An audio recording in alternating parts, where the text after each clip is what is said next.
Ok, então vamos lá.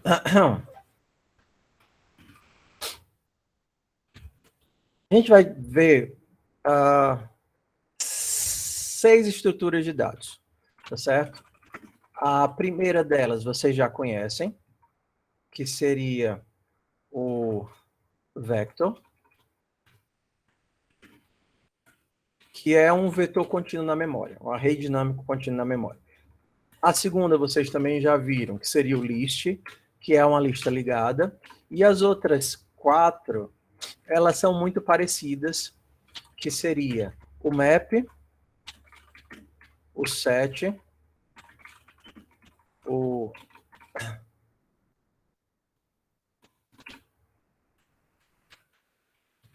mapa não ordenado e o conjunto não ordenado. Tá. O que tem a ver essas duas estruturas aqui com essas outras estruturas aqui? Essas duas estruturas são estruturas contínuas, né? O vetor ele organiza os elementos de forma contínua na memória, como um vetor. A lista também organiza de forma contínua, não sequencial na memória. Só que o mapa e o conjunto, e o mapa não ordenado e o conjunto não ordenado, eles não organizam dessa forma. Essas duas estruturas aqui, elas organizam no formato de árvore, e essas outras duas estruturas aqui, elas organizam no formato de tabela hash. Vou desenhar já o que é que a árvore e o hash fazem. Qual é o objetivo dessas, para que eu uso cada uma dessas estruturas? Então, de forma bem sucinta, né? O meu vetor, ele é contínuo na memória, ok? A minha lista, eu poderia imaginar que ele é, a gente já viu, mas eu desenho de novo, cada elemento é um bloco de memória individual, separado. Okay? O mapa, ele é uma forma de chave-valor ordenado. E o conjunto, eles são valores ordenados. Só que as chaves, vou chamar isso aqui de chaves, tá? Chaves ordenadas. Essas chaves, elas sempre são únicas. E para que é que eu preciso disso? Quando eu tenho uma chave, que ela é única, a pilha e a fila, elas funcionam como a lista ou o vetor, tá certo? Então, eles são apenas uma lógica e eu poderia substituir pilha ou fila pela lista ou pelo vetor. Numa boa. Tá certo? Por exemplo, poderia substituir todos os dois pela lista. A diferença é na organização desses carinhas aqui. Vamos desenhar aqui para fazer um pouco mais de sentido, tá? Então, quando você precisa que os dados estejam sequencialmente na memória, num grande bloco de memória, você usa um vector. Ok, professor, já entendi. O vector, eles estão dentro de um bloco da memória, onde o tamanho dos elementos ele é sempre o mesmo tamanho, e isso me permite... Sim, João. Isso me permite pular para o elemento que eu quero. Eu posso ir para o elemento 100. Porque se eu sei que cada elemento, por exemplo, ocupa 4 bytes, e eu quero ir por elemento 100, eu sei onde é o começo da lista. Por exemplo, o começo da lista é no 500 de memória. 4 vezes 100, 400. Esse elemento está na posição 900. Então, o acesso aleatório, ele é feito numa coisa que estudo de dados a gente chama em tempo constante. Tempo constante. Ou seja, você poderia imaginar que é uma operação que eu faço, entenda, grosseiramente falando, sem esforço. Tá certo? A mesma forma, inserir no final do vetor e remover do final do vetor é feito em tempo constante. Porém, a gente vai agora para a segunda ideia de estrutura de dados aqui. Se eu preciso inserir no meio do vetor ou remover do meio do vetor, vamos imaginar que eu quero inserir aqui na primeira posição. Inserir um elemento nessa posição implica em pegar todos os elementos que eu tenho e mandar uma posição para frente. Se eu tenho N elementos, eu estou fazendo N movimentações, N operações. Então, a gente diz que esse tipo de ação é O de N. Eu precisei de N operações para conseguir inserir um elemento bem aqui. Então, se o meu vetor tinha 1 milhão de elementos, eu vou precisar de 1 milhão de operações, grosseiramente falando, para poder fazer uma inserção aqui no começo. Então, tempo constante é uma coisa fácil de ser feita, O de N é uma coisa muito onerosa de ser feita. Tá? Beleza. Então, se eu quero acessar um elemento, moleza. Se eu quiser buscar um elemento no meu vetor, ok. Se você tiver que olhar elemento por elemento, eu quero saber se o 5 está no seu vetor. Se você tiver aqui elemento de elemento, você vai ter que olhar, entenda, todos os elementos. Se ele tiver, você poderia achar ele no começo, achar ele no meio, mas em termos de ordem de complexidade, você vai ter que olhar todos os elementos, metade dos elementos. A sua busca linear também seria O de N. Você vai ter que olhar todos os elementos, principalmente se não tiver lá, ok? Se a tua lista está ordenada, aí você pode usar algumas estratégias, como, por exemplo, alguma que vocês já devem ter visto, por exemplo, em FUP. Se a tua lista está ordenada, você pode fazer uma busca binária. Vocês ouviram falar de busca binária? Ouviram busca binária? Quero saber se tem o 257 no vetor. Ah, beleza, eu vou olhar aqui o elemento do meio. O elemento do meio é o 500. Então, como ele está ordenado, eu vou olhar para a esquerda. Aí eu vou de novo olhar aqui no meio. Olhei aqui no meio. 350. Ah, 350, ele está ordenado, eu vou para a direita. E aí, a cada vez que eu acesso o meu vetor, eu corto o vetor pela metade, porque eu sei que a minha lista está ordenada. Tá?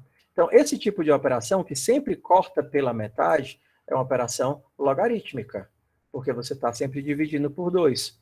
Então, se o teu vetor tem 1024 elementos, 2 elevado a décima, exemplo, 1024 elementos, primeira vez que você olha o teu vetor, você vai olhar lá na posição 512, depois 256, e aí toda vez que você olha, você diminui o teu vetor, no máximo em 10 olhadas no teu vetor, você sabe se o teu elemento está ali ou não está ali, ok?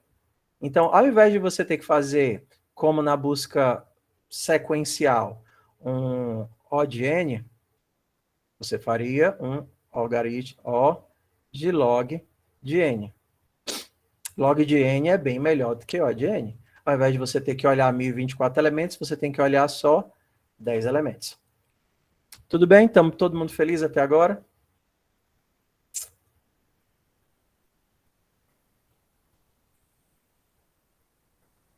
Beleza. Ok, então, quais são as limitações que eu tenho no meu vetor quando eu preciso alterar ou remover do meio da lista? Para isso, a gente tem o conceito de lista ligada, onde cada elemento não é contínuo na memória, mas é separado. Um elemento pode estar em qualquer posição da tua memória. O que importa é que você sabe onde começa a tua lista, sabe onde é que está o seu primeiro elemento, o primeiro elemento sabe onde é que está o segundo elemento sabe onde é que está o terceiro elemento, e aí você consegue andar por toda a tua lista. Quem faz esse processo de saber qual é o próximo elemento da lista, ou saber andar para o próximo elemento da lista, é o que vocês chamam, o que vocês veem como iterator. Então, o teu iterator é a classe que se comporta como um ponteiro e que sabe, o iterador da estrutura sabe andar na estrutura, ele sabe para o próximo elemento da estrutura. Vocês não precisam acessar explicitamente o iterator quando vocês estão percorrendo a lista, por exemplo, utilizando aquele for. Para cada elemento de pessoas. Isso daqui, esse for range, ele funciona com qualquer container. Lista, mapa, set, qualquer coisa que seja percorrível, e ele vai justamente fazer esse processo para você, que é escondido. Ele sabe como acessar o próximo elemento. Então, quando vocês têm aqui quando você tem uma lista de frutas. Então, minhas frutas vão ser Vai, Copilot, sugere aí frutas. Banana, maçã e laranja. Banana, maçã e laranja. Quando você dá um frutas.begin, isso te dá uma classe, um objeto, que é um iterador, que é um elemento que sabe ir para a próxima posição. Então, isso daqui é salvo num iterador de lista de string, num objeto que sabe andar numa lista de strings. Então, o tipo completo seria list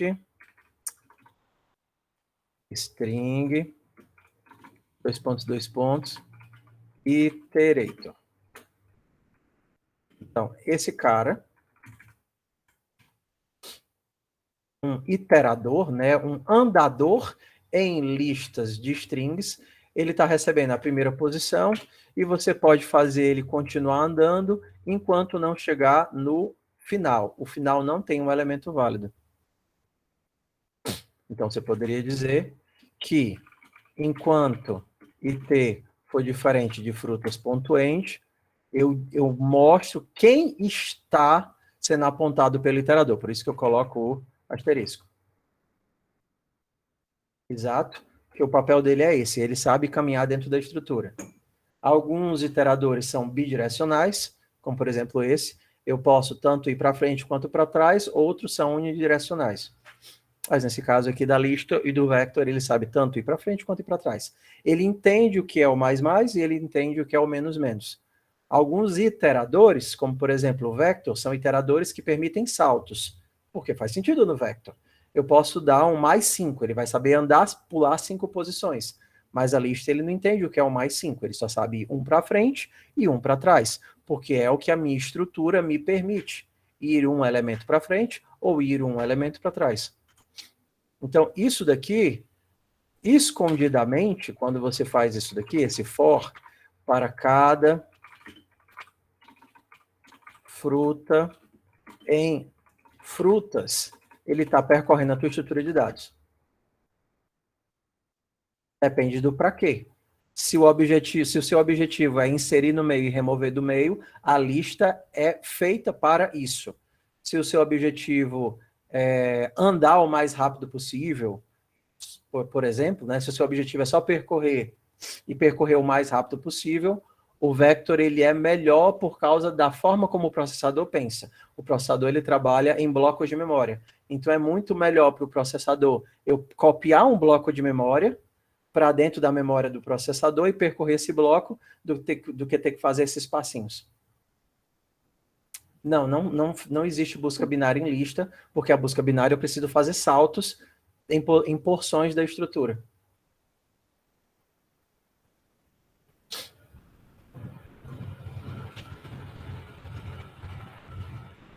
Por exemplo, professor, um exemplo que eu precisaria obrigatoriamente de uma lista. Por exemplo, lembra do pula-pula? O pula-pula ele sempre está chegando no final e saindo do começo. Sempre está chegando no final e saindo do começo. Então, eu estou tendo tanto que inserir numa ponta como remover da outra. Isso precisa ser uma lista. Não é crítico percorrer isso o mais rápido possível. É crítico que eu sempre tenho que fazer uma operação de inserção e remoção em ambas as pontas. Então, é melhor uma lista. Ou então, uma fila, né? Aí a fila poderia ser implementada de outras formas. Por exemplo, eu posso implementar uma fila com, vocês vão ver estrutura de dados ou não, talvez, né? Com um vetor duplo, né? E com bufferização, mas assim, inicialmente seria um vetor.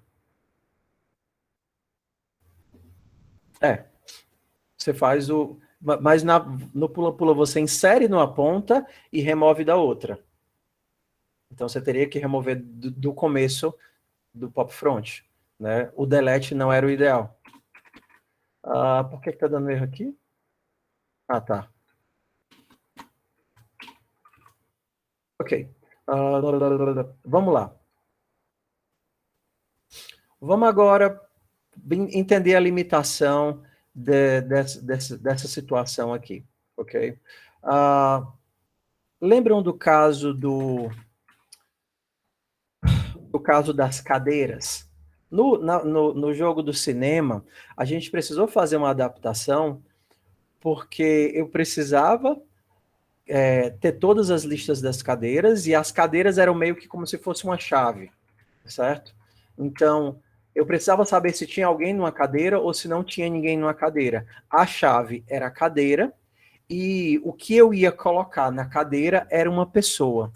Isso daí é o que a gente chama de estrutura de chave-valor. Essa estrutura de chave-valor, ela pode ser feita de duas formas. Ela pode ser feita com um grande vetor, ok?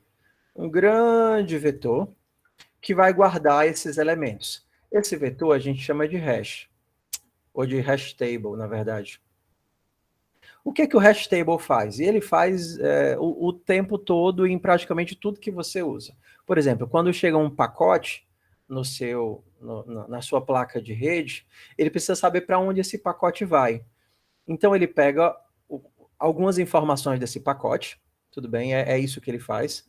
Ele pega algumas informações, ele faz uma continha matemática dentro dessas informações, que a gente chama de um cálculo usando uma função hash, e usando essa função hash, ela vai te jogar para o destino desse pacote, simplificando assim, tudo bem?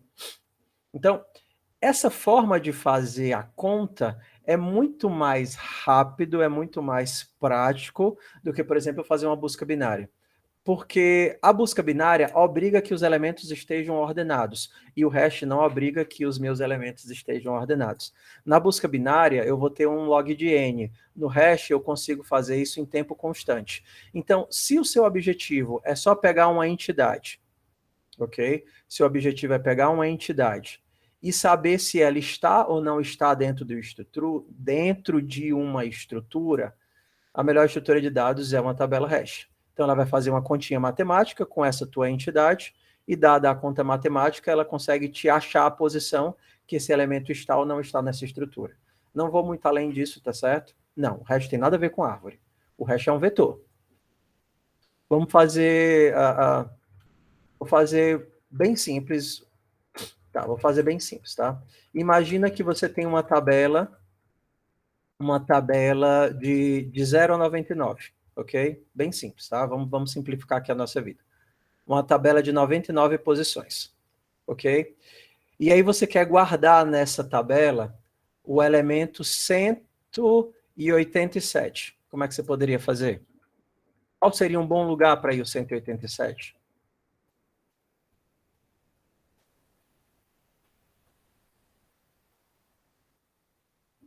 Você quer colocar aí o 187, mas você precisa de uma formulazinha que, se você chegar com 187 de novo, ele tem que cair no mesmo lugar. A fórmula matemática mais simples é eu pensar, ué, isso aqui não tem 100 posições? Então eu vou fazer o módulo disso. 187 módulo 100 vai me dar quanto? Vai me dar 87. Então eu vou colocar esse número na posição 87 do meu vetor. Aqui, ó, 87. Beleza até aí? Então, bora lá. Aí eu cheguei aqui com o elemento 250. Ele vai para qual posição do vetor? Vai para a posição 50. Beleza, 250. Aí a gente começa a pensar em soluções para conflito de colisão, que a gente chama. Ué, e se eu tentar inserir o 287? Ele deveria ir para qual posição? 87. Aí você vê, beleza, o 187 já está aqui. Como eu teria que jogar ele no mesmo canto, aí eu penso, beleza, não posso colocar nessa posição, vou colocar na posição da frente. 287. Beleza? E aí você começa a fazer algumas técnicas para poder fazer essa gestão de colisões, de forma que a tua estrutura ainda seja útil. Por exemplo, eu quero saber se existe o 587. Qual seria a nossa lógica? Bem simples. Beleza, 587. 587, módulo 100, vai me dar o número 87. Bora lá olhar na posição 87. Esse é o 587? Não. Só que ele pode ter tido uma colisão no passado e está à frente, né? Beleza, esse é o 587? Não. Bora mais uma posição. Esse é o 587? Não, a posição está vazia. Como está vazio, eu sei que a minha estrutura não tem o 587. Mesmo com duas colisões, eu tive que olhar a minha estrutura 3 vezes. e não 100 vezes para olhar a estrutura inteira. Tá mais ou menos entendido qual é a ideia da tabela hash?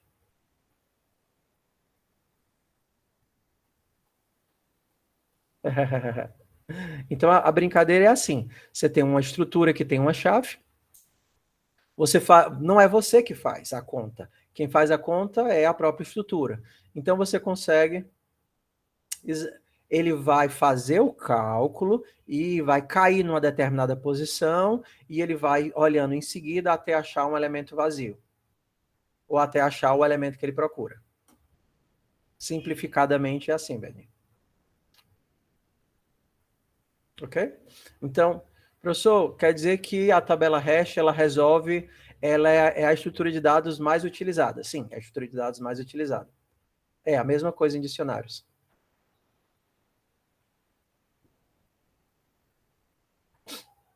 Tanto os dicionários em Python quanto em JavaScript. Ok? Então, vamos lá. Qual é, entenda, a desvantagem de uma tabela como essa? A desvantagem você poderia pensar que seria o consumo de memória. A tabela, ela só é útil se a taxa de utilização dela for baixa. Porque a partir do momento que você, entenda, tem uma tabela hash, que ela já está muito populosa, você tem tanta colisão que ela deixa de ser útil. Então, a própria estrutura de dados faz uma gestão de memória, uma gestão de espaço, para que a taxa de utilização dela, vai variar, mas, por exemplo, esteja sempre abaixo de 50%. Então, você poderia imaginar que se você cria uma estrutura de dados, por exemplo, como uma tabela hash, e começa a inserir dados, toda vez que ela começa a ficar muito populosa, acontece a mesma coisa que no vector. O vector dobra de tamanho e realoca os elementos. A tabela dobra de tamanho sem que você saiba e realoca os elementos para que ela nunca esteja, entenda, muito populosa e comece a ter uma queda de desempenho. Ok? Então, é esse o custo que você tem. Você sempre precisa de uma memória contínua na memória, um espaço contínuo de memória, normalmente pelo menos o dobro do que a quantidade de elementos que você guarda. Professor, no C++, o que seria uma tabela hash? Seria um conjunto não ordenado. Esse daqui, ó. Porque o hash é não ordenado. Então, se você cria um std unordered set, um conjunto não ordenado de inteiros, por exemplo, você pode inserir vários elementos, como ele controla as colisões, ele nunca vai inserir o 1 duas vezes, porque eu só posso ter um elemento 1. Então, se eu insiro o 1, o 2, o 3, insiro de novo o 1, o 2 e o, sei lá, o 1 e o 2, eu só vou ter 1, 2 e 3. O conjunto, ele não aceita duplicação de elementos, tá certo? Que é o que a tabela faz. Então, se eu mandasse mostrar para cada valor no meu conjunto, mandar mostrar aqui o meu valor,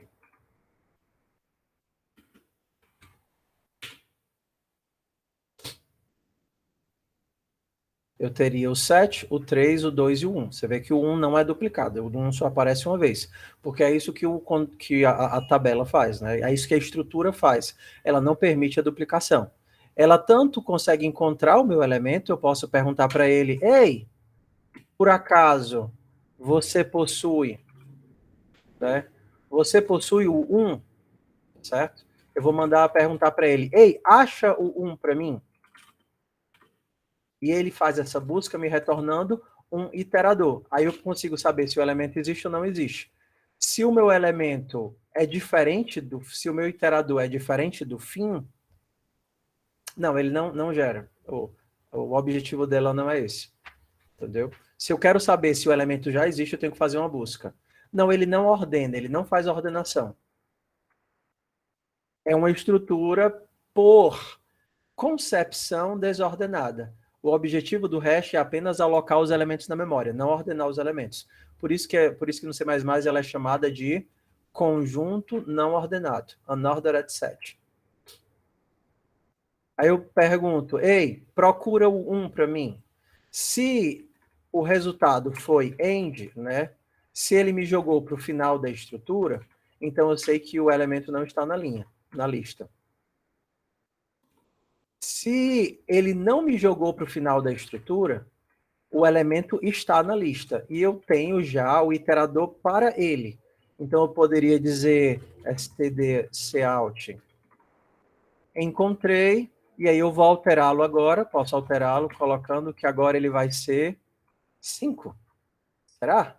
Não, não posso fazer isso. Porque não faz sentido, olha aqui o conceito da tabela, não faz sentido eu tentar socar um 5 na posição que está o 1. Percebam? Porque aquele 1 está lá por causa de uma lógica, sim ou não? Aquele 1 está exatamente naquela posição da tabela por causa de uma lógica, de uma conta que ele fez e colocou o 1 exatamente naquela posição da tabela. Então, se eu chegar lá e tentar dizer que naquela posição que está 1, eu vou socar um 5 ali, eu estou quebrando a lógica como ele organiza os elementos da tabela. Faz sentido isso? Então, o que é que eu poderia fazer? Eu posso remover o 1, se eu quiser. Esse ponto erase esse elemento.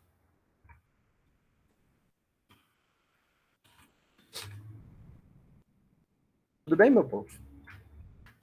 Então, quero saber onde é que o elemento está, onde é que o elemento não está, se ele está ou não está, eu dou o find. E o find já me diz duas coisas. Se ele está onde ele está, e se ele não está, ele me retorna um end.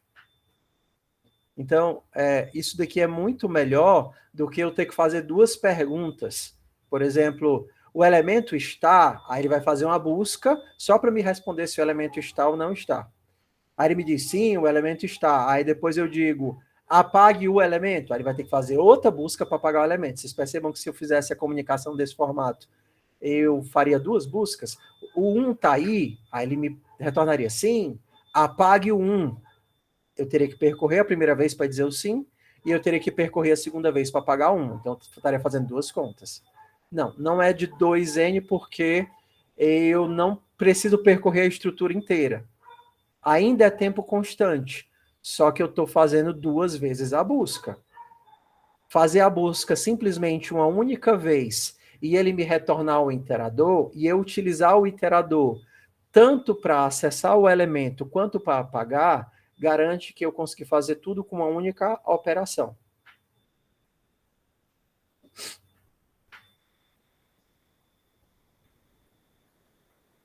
Ok?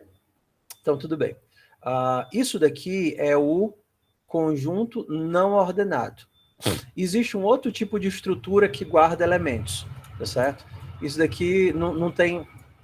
Tá, mantendo aqui, tá? Professor, e se pendurado em cada elemento, eu quisesse colocar um valor? Aí você poderia. Você tem o mesmo conceito de tabela hash, só que você poderia, nessa tabela hash, fazer o seguinte, ó. Vamos pensar.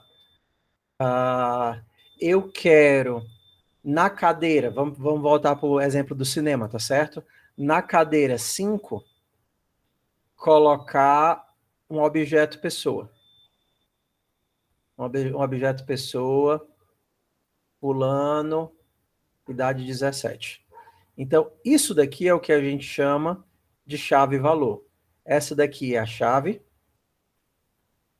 e esse daqui é o valor. Ou seja, eu utilizo isso daqui, a chave, que se a gente pensar em termos de estrutura de banco de dados, é o que a gente chama de chave primária, né?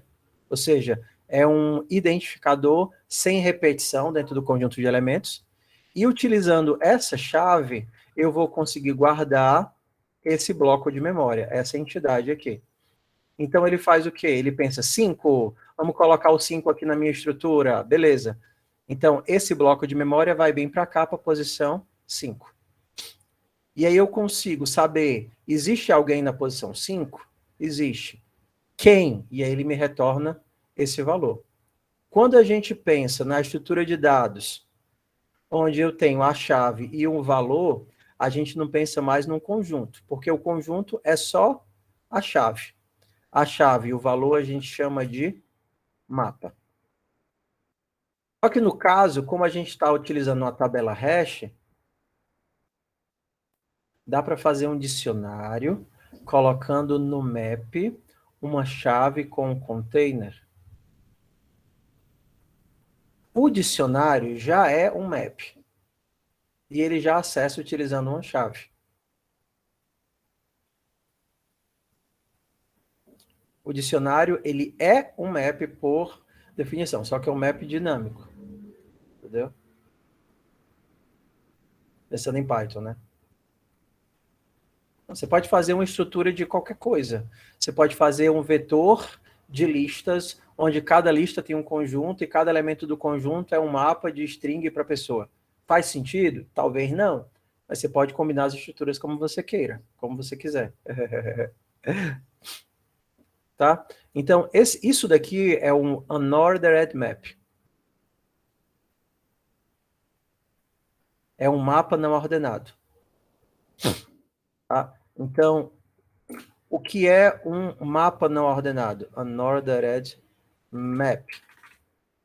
Vou criar aqui outra main, tá?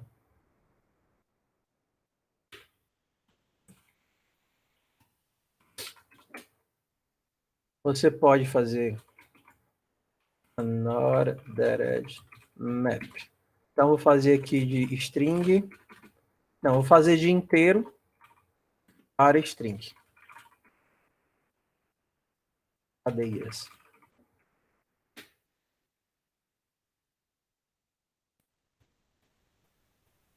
Por exemplo, lembra das cadeiras?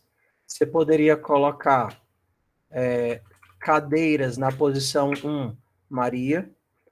Cadeiras na posição 3, João. Cadeiras na posição 7, Tobias. Diferente de um vetor, onde você precisaria primeiro criar todos os elementos. Diferente de um vetor, onde você precisaria primeiro no vetor alocar todo o teu bloco de memória. Ok? E aí indexar essas posições. O 1 aqui não significa a posição 1 do vetor. O 1 foi, ele pegou o 1, fez o cálculo e jogou isso daqui em algum lugar do teu hash map, e dentro desse lugar do hash map ele colocou o 1 e colocou Maria. Chave e valor. A chave é o 1 e o valor é Maria. Posso percorrer todos os elementos, e aí toda vez que eu inserir alguém, ele vai... Não. O hash ele vai fazer a alocação do tamanho necessário da estrutura, dependendo da quantidade de elementos que você insira. Por exemplo, pode ser que essa estrutura de memória tenha atualmente espaço para guardar 10 elementos. Se eu começar a inserir o quinto, o sexto elemento, ele vai dobrar para poder caber em 20 elementos. Porque ele precisa ter folga para poder manipular os elementos. Ele vai fazer isso automaticamente sem precisar de você. Da mesma forma como o vector faz isso. Se você tem um vector que cabe em 10 elementos, quando você tenta inserir o 11º, ele dobra, só que não são pushbacks, porque o pushback joga sempre no final da estrutura. O hash joga em algum ponto da estrutura, que você não pode controlar. Então, por exemplo, se eu quero saber se uma determinada cadeira existe, tem alguém na cadeira 7? É a mesma lógica de sempre. Ué, vamos procurar. Cadeiras, tem alguém na cadeira 3?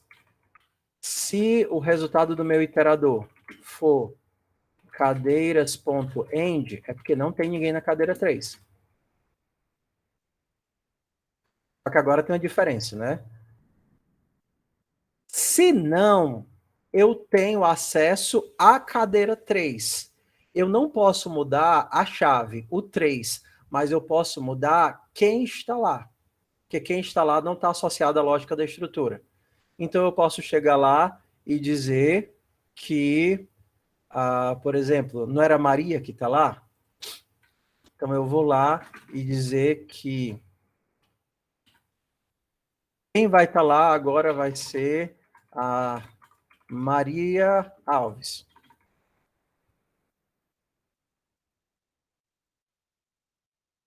Não, viajou, João. Você está aqui, aí você pergunta, ei, acha para mim o 1. Aí ele vai te jogar exatamente para cá. Ei, tá aqui o 1. Isso daqui você não pode mudar. Mas isso daqui você pode.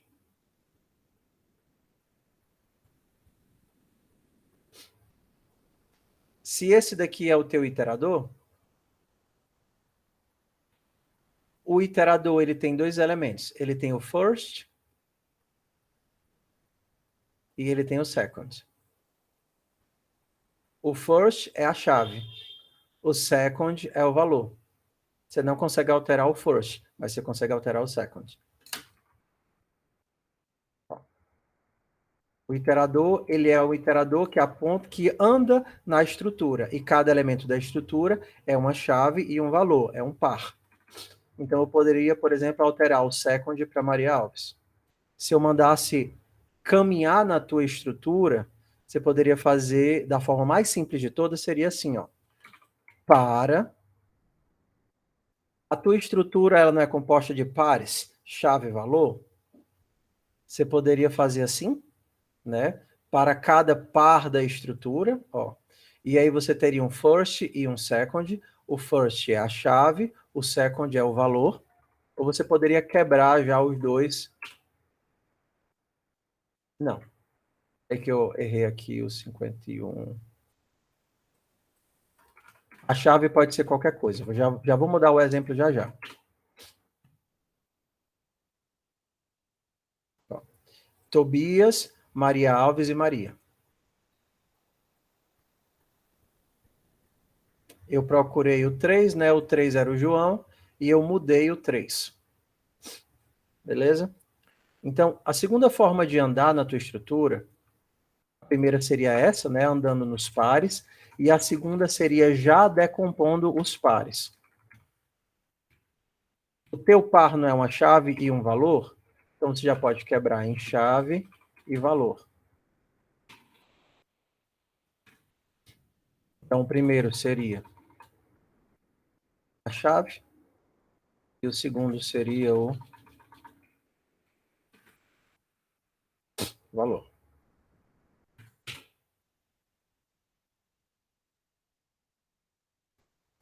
O end, ele é alguma coisa fora da estrutura. Poderia ser o último. Tá? Eu não sei como é que ele implementa, não. Tá? Então, aqui eu estou andando de par em par. Aqui eu estou andando quebrando os pares. Você perceba que ele não ordena, né? O 3, o 7, o 3 e o 1, eles não estão ordenados. Eles não estão ordenados.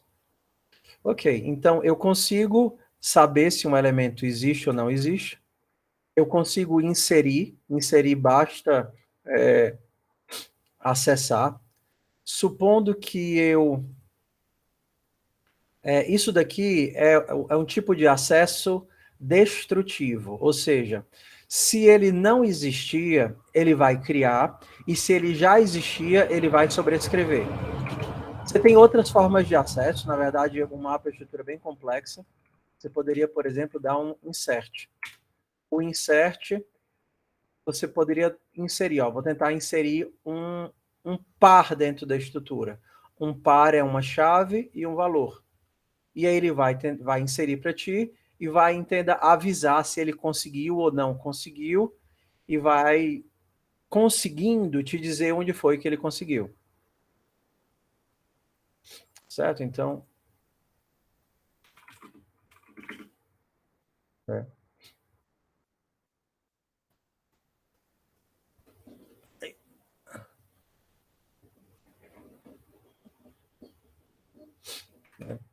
Então, isso daqui seria assim, ó. E resultado. A posição. Mais ou menos assim, tá? Esse aqui seria o insert mais completão, compridão.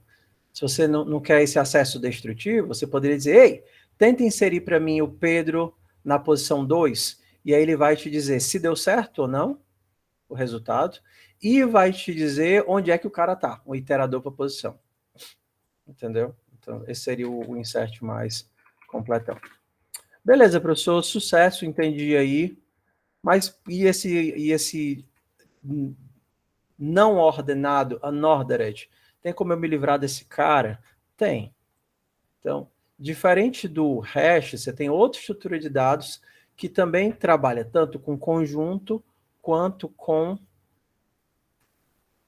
trabalha tanto com conjunto como com uma nova página aqui. Eu quero uma nova layer. Ué, tô sabendo mal usar esse bridge, não. Ah, tá aqui. Errei o botãozinho. Uma nova estrutura, que também trabalha tanto com conjunto quanto com mapa, que seriam os conjuntos e os mapas. Só que diferente dos não ordenados, eles são ordenados. Como é que eles funcionam, tá? Eu tenho outro tipo de estrutura de dados que são as árvores. E nas árvores, eles organizam os teus dados de forma estruturada. Se você pensa que o teu hash ele organiza de forma não estruturada, ele pega um elemento, faz uma conta e joga em alguma posição do teu vetor. Para que você consiga inserir um elemento num hash, numa tabela hash, esse teu elemento, ele tem que ser, entendeu? Vou fazer um aportuguesamento aqui. Ele tem que ser hasheável. Eu tenho que ser capaz de pegar esse elemento e fazer um cálculo hash com esse elemento. Todos os primitivos são hasheáveis. Então, você consegue fazer tabela hash sem precisar mudar nada, colocando como inteiros, strings ou qualquer coisa primitiva como chave, que é o que a gente vai fazer. A chave ou vai ser um número ou vai ser um nome, quase sempre. Professor, a chave pode ser um nome? Pode. Deixa eu fazer aqui um outro exemplo aqui.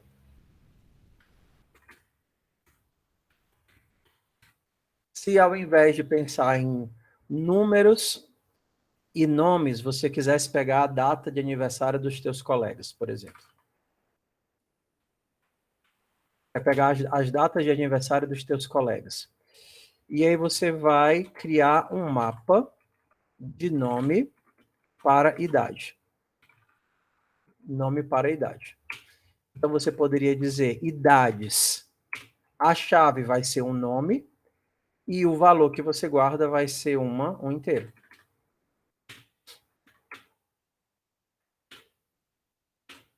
Okay? O que é que ele garante para mim? O fato de eu estar usando um mapa, ele garante que eu não vou ter idade dobrada. Né? Eu não vou ter dois elementos João. Então, o primeiro elemento, João, ele vai criar. E a segunda vez que eu acessar João, o que, é que vocês acham que ele vai fazer bem aqui?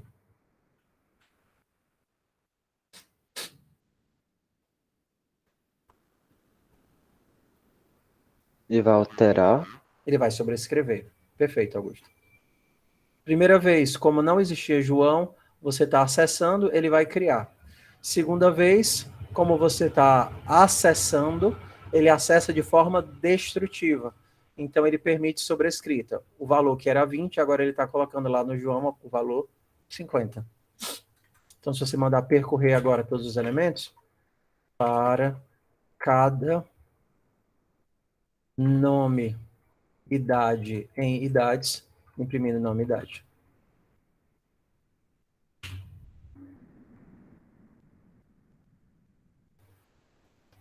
Ok. Dava assim, eu vou pedir já que vocês agora que vocês estão vendo o mapa, uma das atividades vai ser refazer as atividades que vocês tinham, só que agora usando mapas. Certo? Atividade da semana. Então, bora lá. Eu não usei o mapa não ordenado, eu usei o mapa normal. Ou seja, o mapa normal vai obrigar que os teus elementos estejam ordenados e ordenados pela chave. Então ele vai garantir que as chaves sempre estejam de forma ordenada. Como aqui eu estou usando o string, ele vai utilizar a ordenação própria de string, né? A ordenação lá do dicionário. Então eu teria sempre o J, A, B, C, D, F, G, H, I, J, L, M, N, O, P. Então se esse daqui fosse a Ana, e aqui o Brian, ele sempre percorreria os elementos de forma ordenada. Ana, Brian e João. Por exemplo, usando na atividade do contato, vocês não precisariam reordenar os contatos todas as vezes que inserissem um novo contato se vocês estivessem usando o mapa. O mapa garantiria que os contatos já estariam ordenados sempre.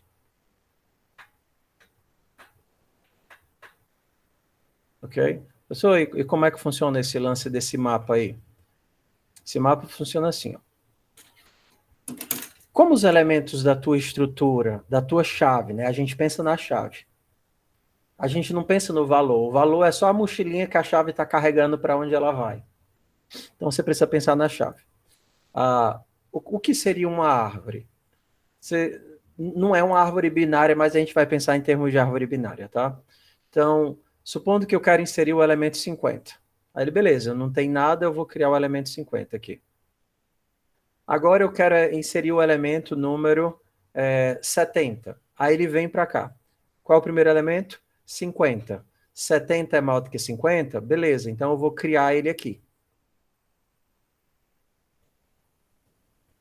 E aí ele vai fazer um processo parecido com o processo da lista, só que um processo com múltiplos caminhos. A lista, eu sempre criava um nozinho no próximo elemento, né? No mapa, eu percorro um caminho para descobrir onde é que eu tenho que colocar o nozinho. Agora eu quero colocar o 30. Ah, beleza, 50 é menor, 30 é menor do que 50, vai para cá, 30. Agora eu quero colocar o 40. Beleza, 50, 30, 40. Professor, por que que a lista é melhor, a árvore é melhor do que o vetor ou a lista? Então, lembrando, né? Se você tem um vetor, tá?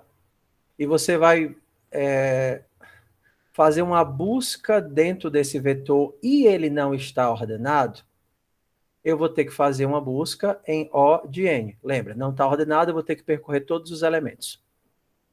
Se ele está ordenado, eu vou ter... Não, isso é árvore. Grafo é outra coisa. Na árvore, eu sempre tenho um único caminho de percorrimento. No grafo, eu posso, inclusive, ir para um lado, voltar, ir para o outro. Então, na árvore é sempre um caminho só. É só uma ida. Eu não tenho volta, não. Tá? Então, vamos lá entender porque é que a árvore é útil. Então, vamos lá. Eu tenho um vetor. Meu vetor não está ordenado. Eu vou fazer uma busca. Eu tenho que olhar todos os elementos só de N. Se ele está ordenado, sucesso, vou fazer uma busca e eu tenho um vetor.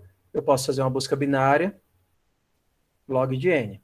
Sucesso, vou log dos elementos. Na árvore, eu tenho a seguinte coisa. Se eu vou fazer uma... Beleza, mas bora lá. Se o teu vetor está ordenado, ok? Teu vetor está ordenado. E você precisa fazer uma inserção no teu vetor, qual é a operação? Você precisa fazer uma inserção. O de N ou log de N?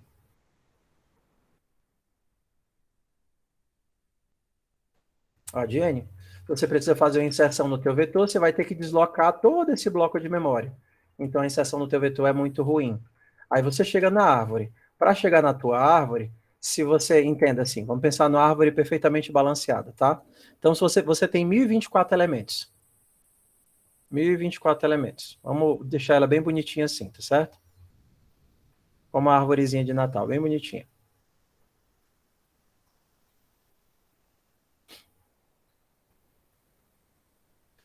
É fácil enxergar que se eu tenho 24 elementos, eu vou ter arredondando, tudo bem?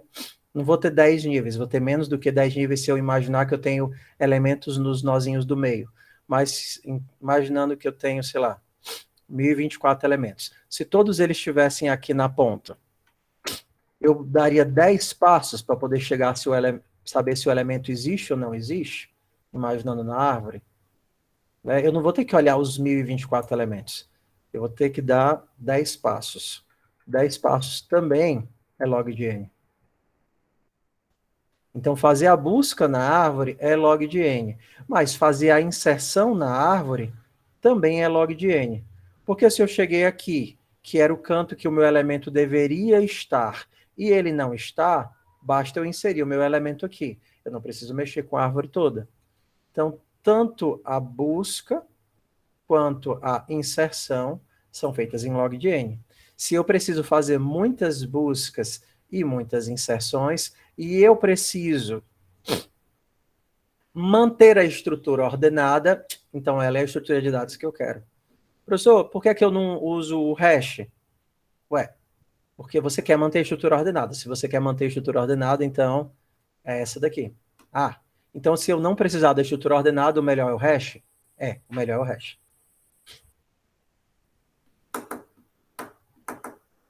Ué, com certeza você tem que a tabela hash que você tem a busca em tempo constante é melhor do que log de n. Não é verdade? O hash ele tem um desempenho melhor do que a árvore. A questão é que se você precisa de uma estrutura que você tem que manter os dados ordenados, melhor que você tenha a árvore.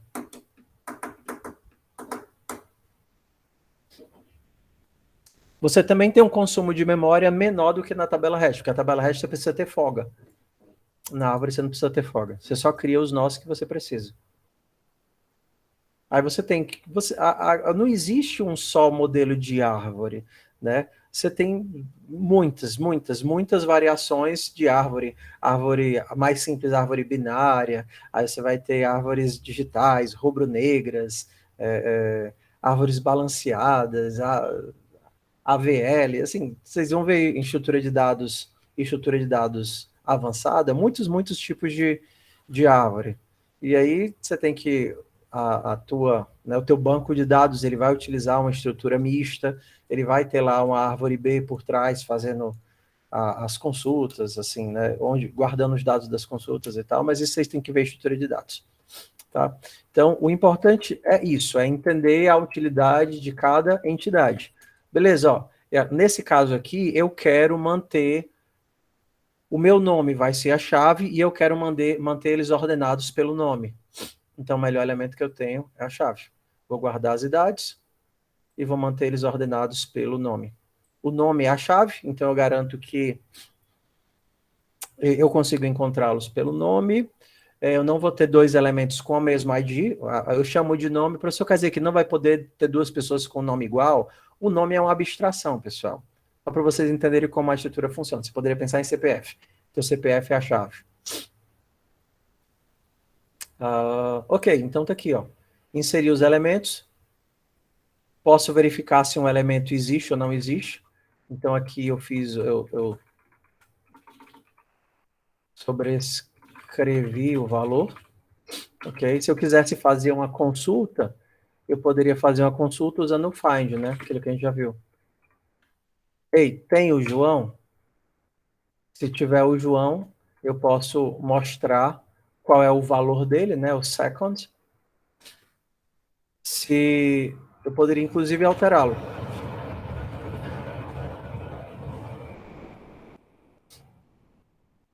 Ok. Beleza. Escrita, busca, consulta, percorrimento, nome, idade.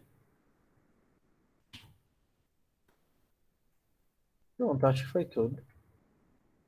Vamos usar agora no projeto, diz, Davi. Não, só ia dizer que eu saí para buscar o almoço e aprendi um negócio. Eu não sabia que tinha esse... Como é que se chama lá no JavaScript? Desconstrução, sei lá. Lá é chamado de Structuring É. Assignment.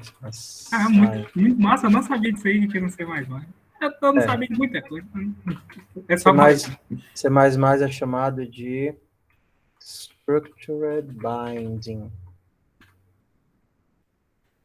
A diferença é que o Destructuring Assignment no JavaScript e no Python...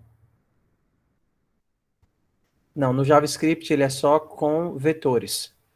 No Python, você consegue fazer algo como AB recebe BA, mas no C++ ele é bem além disso. Você consegue, por exemplo, desempacotar uma tupla, desempacotar um par, desempacotar uma struct, desempacotar um vetor, você consegue desempacotar qualquer coisa. Ok, então bora lá, eu vou pegar uma água, dar um intervalo aqui para minhas orelhas, esse fone esquenta minhas orelhas.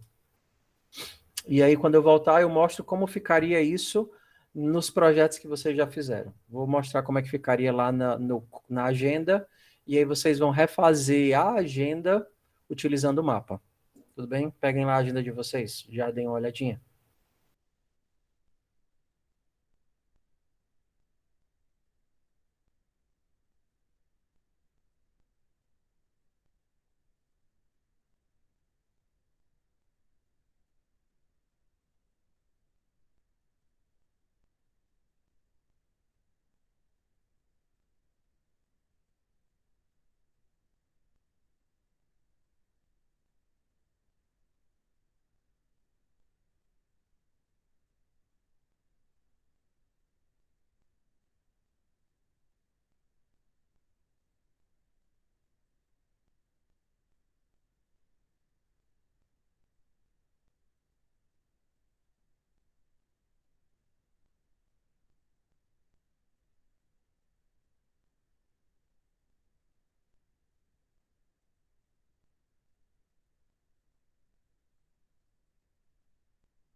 Ok, então vamos lá. Vamos ver aqui. Vamos ver aqui.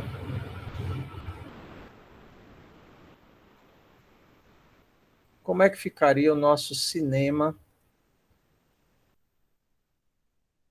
Nosso cinema reformulado. Queria o cinema não, que eu seria o cinema inteiro, né? Vou fazer com o própria agenda. Fazer com a própria agenda. Ok, então, a relação entre o telefone e o contato não muda, porque o telefone não tem chave. Não é verdade? Então, para o fone fica... Fone não muda nada, não. Então, eu vou aqui para o contato. Contato não muda nada, porque quem vai mudar é quem faz a gestão do contato. Então, o contato vai ter um ID, que a gente vai utilizar como a chave da nossa estrutura. E aí a gente tem a agenda, e na agenda é que a situação vai ficar diferente. Antes, a minha agenda fazia a gestão dos contatos utilizando um vetor de contatos. E eu tinha que manter o vetor de contatos ordenados pelo nome. Então, o que é que a minha agenda vai fazer agora de diferente? Ela vai fazer a gestão dos contatos através de um mapa de contato.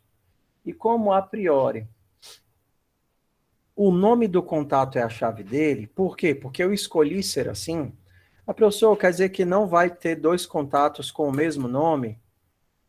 Não, na minha agenda não. Por quê? Porque eu quero. Porque para poder fazer o exercício fazer sentido. Ah, pessoal. Mas no meu celular, se eu quiser criar dois contatos com o mesmo nome, pode. Pode. Mas aí, se a sua agenda for inteligente, ela vai sugerir que seja o mesmo contato com dois telefones distintos. Ok? Faz sentido aqui para gente? Tudo bem? Então, só para a gente dar sentido à nossa abstração do problema. O nome é único, tá? Então, se eu tento adicionar Fernando em um telefone e depois tento adicionar Fernando e outro telefone, ele vai tentar jogar os dois telefones para o mesmo Fernando.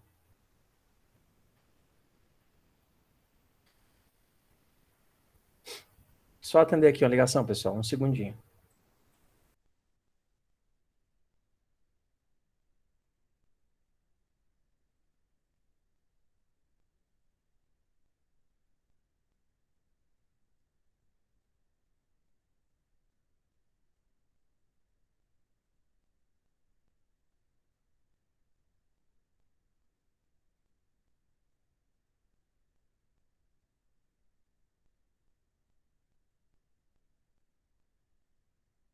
Beleza, então, entendido o conceito da nossa chave, a chave é o nome e eu não vou poder ter nome duplicado. Se eu tentar adicionar outro nome com outros, o mesmo nome com outros telefones, eu vou só juntar os telefones. Beleza? Faz sentido para vocês?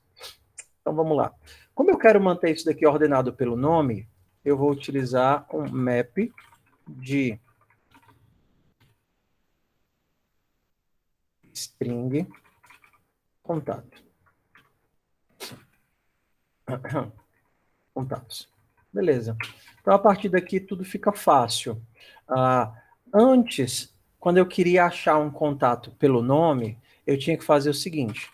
Eu tinha um método int find by name, que eu pegava um nome e percorria o meu vetor inteiro para saber qual era a posição do meu vetor que estava esse elemento. E com essa posição do vetor, eu conseguia fazer alteração, eu conseguia fazer remoção, eu conseguia pegar os dados dele, adicionar um telefone e tal. Só que agora eu não tenho mais o conceito de posição dentro do vetor. O que é que eu vou ter que retornar ao meu find by name?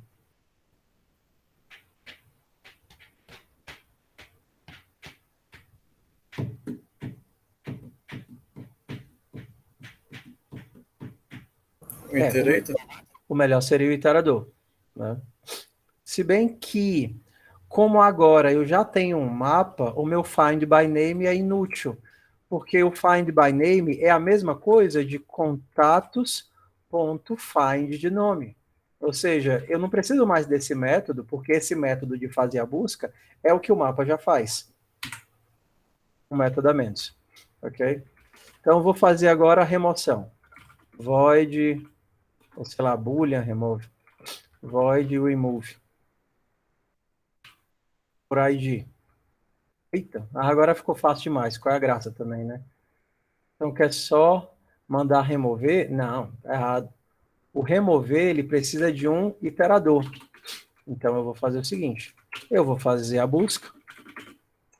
Contatos.find. Se eu encontrei, se T for diferente de end, aí sim eu removo. Agora tá sucesso. Beleza. Agora, eu quero fazer... um que era bem difícil, que eu tinha que... Mas o else seria o quê? Só dizer o contato não existe.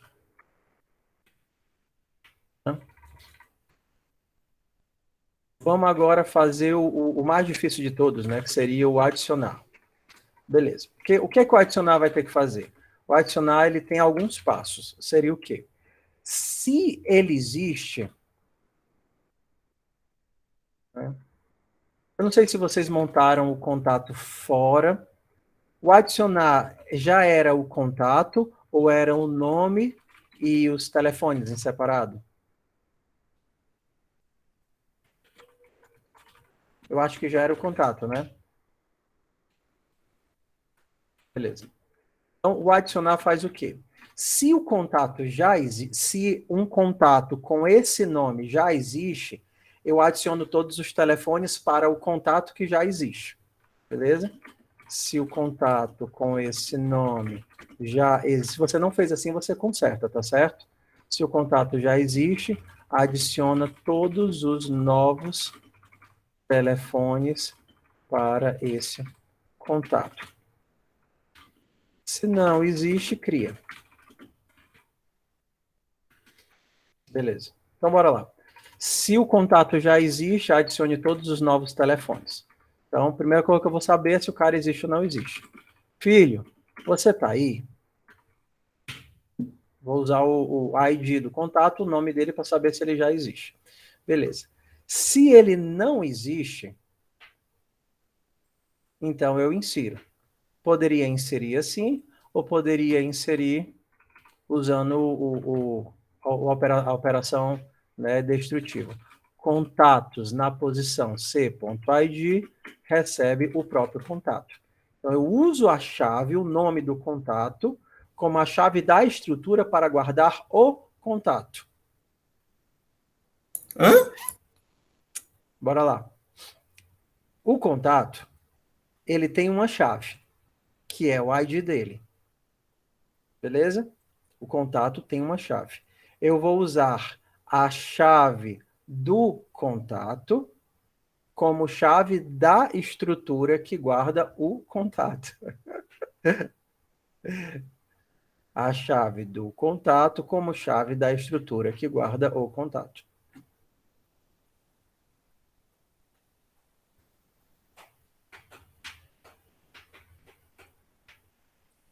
Então, se eu quero saber se um contato com esse nome existe, basta eu perguntar para a estrutura, dona estrutura, existe um contato Carlos? Aí ele vai me retornar se existe o contato com o ID Carlos. Se o contato não existe, se o contato já existe, aí agora eu preciso fazer o quê? Adicionar todos os telefones desse cara. O mais correto seria o que está comentando ou realmente tanto faz? Não, tanto faz. A diferença é que o insert tenta inserir e esse daqui insere com sobrescrita. Esse daqui de cima, se já existir, não sobrescreve. Esse daqui de cima, se já existir, não sobrescreve. O de baixo, se já existir, sobrescreve. Como eu tenho certeza que não existe, eu poderia usar tanto faz. Entendeu? Esse de cima aqui poderia ser usado se eu quisesse evitar a busca por antecedência. Entendeu? Então, por exemplo, eu poderia usar esse daqui se eu quisesse evitar a busca. Ele tentaria fazer a inserção, retornaria que não inseriu, entendeu? E retornaria quem já está lá. Então, no caso, seria assim, o iterador e o resultado. Então, ele diria o seguinte, ó, eu não consegui inserir porque esse cara já está lá. E aí retornaria o iterador para o cara que já está lá. Ou então ele retornaria dizendo, true, eu consegui inserir e coloquei ele bem aqui. O insert ele faz essas duas coisas. Ele tenta. Aí ele avisa se deu certo e onde colocou, ou se não deu certo, porque alguém já estava lá. Só que como ele é, por enquanto, vamos deixar assim que é mais legível, tá certo? Eu concordo. Mesmo que... Agora a gente tem que pensar em termos de estrutura de dados. Utilizar essa estrutura tem um desempenho melhor do que eu fazer isso daqui duas vezes. Quando eu fiz o find, eu fiz uma busca, log de n, e quando eu inseri ele assim manualmente, eu fiz outra busca. Porque acessar por índice é em si uma busca, achar a posição desse elemento. Então, se o meu objetivo é otimizar ao máximo, até tirar a última gotinha, uma busca é melhor do que duas buscas. Eu fui só deixar o prato ali, rapidão. Eu perdi essa parte aí. Explica só essa linha, alto, ID e tal. É rápido. Essa daqui é porque o insert, isso daqui é a inserção destrutiva. Se não existir, cria. Se já existir, sobrescreve. O insert, ele é a inserção não destrutiva. Se ele conseguiu inserir, ele me retorna true e me diz onde ele inseriu. Se ele conseguiu inserir, ele me retorna true e onde inseriu. Se ele não conseguiu inserir, ele me retorna false e a pessoa que já estava lá com essa chave. Ok? Então aqui, como no else significa que o elemento já existia, agora eu vou adicionar os novos telefones para esse elemento que já existe. Quem é o elemento que já existe? O IT, perdão, aqui não é if, né? É IT. O IT me retorna um par. O first é a chave, o second é o contato. Então, it.second é o meu contato. O que é que eu quero? Eu quero percorrer todos os telefones desse cara bem aqui, inserindo no contato que já está na árvore. Exato. it.second. Não existe um add fones. Existe um add fone para inserir um telefone. Então eu teria que fazer uma busca, né? Para cada fone em c.fones, it.second, add fone. Seria assim.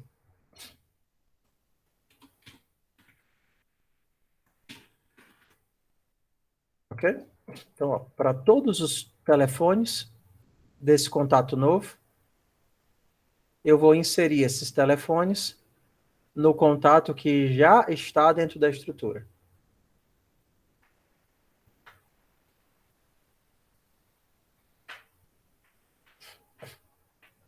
Ok?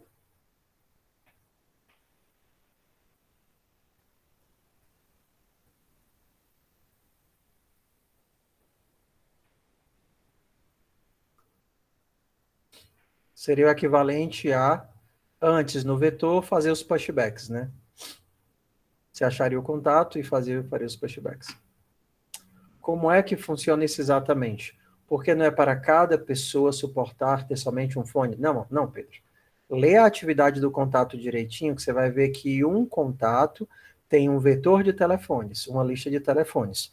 Os telefones não têm chaves, então eu posso ter vários telefones com números IDs duplicados. Uma pessoa tem vários telefones.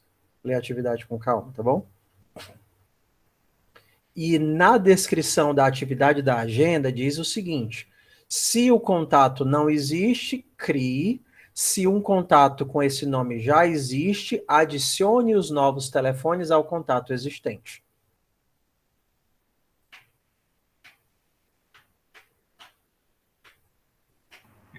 E aí, professor? Diz. Um negócio que eu achei massa foi... o senhor fala para quando a gente fala o TrueString usar o OS-String, né, então, acabou que o jeito que eu fiz o TrueString, realmente retornando o string, né, criando uma função, serviu totalmente daquela função de search.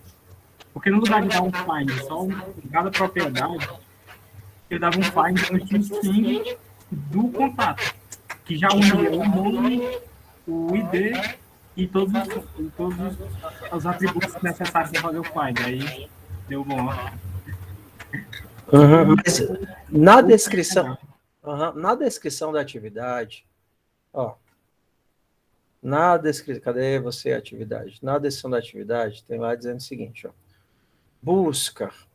Se o contato tiver qualquer campo que combine com a string, ele deve ser retornado. Cadê o código? Pronto, ó. Search.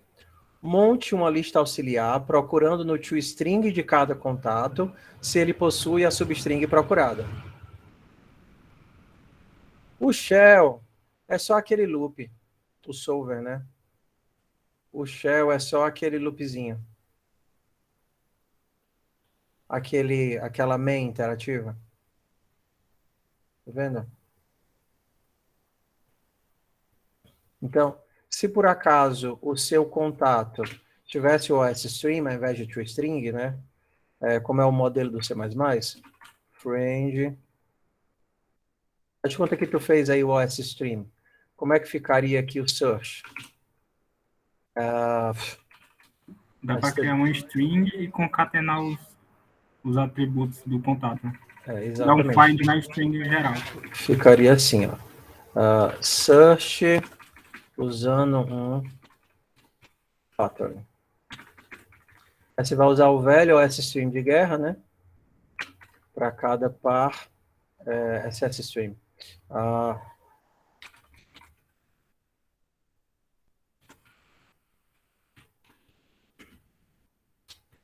Aí, na string você colocaria agora o teu contato, que é o per.second.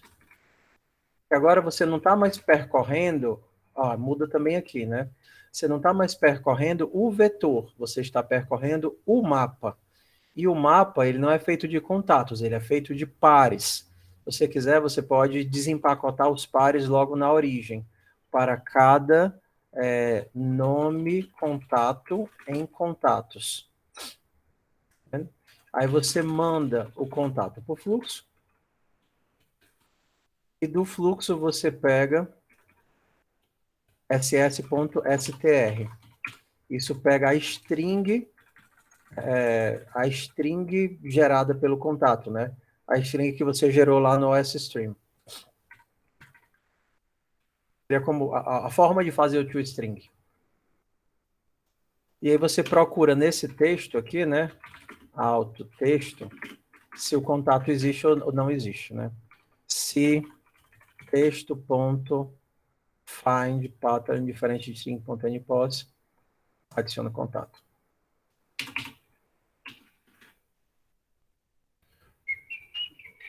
Mas eu também vou ter que sair, meu povo, são 11h57, espero que a aula tenha sido produtiva. Fora a atividade do contato que vocês já têm, da agenda que vocês vão refazer para mapa, sim. Então, o que é que eu quero que vocês refaçam para mapa? A atividade da agenda e a atividade do cinema. Ok? Então, a primeira coisa que vocês vão fazer é isso. Refazer a agenda e refazer o cinema como mapa. No caso do cinema, a chave é a cadeira. Vocês vão ter que utilizar de alguma forma de verificar, né? Fazer a busca lá. E vocês vão ter que adaptar para usar mapa tanto na agenda quanto no cinema. Aí vai ter uma outra atividadezinha extra que eu vou passar ainda. Pois valeu, pessoal. Oi. Só uma pergunta. Quando o senhor fala modificar, a gente cria um outro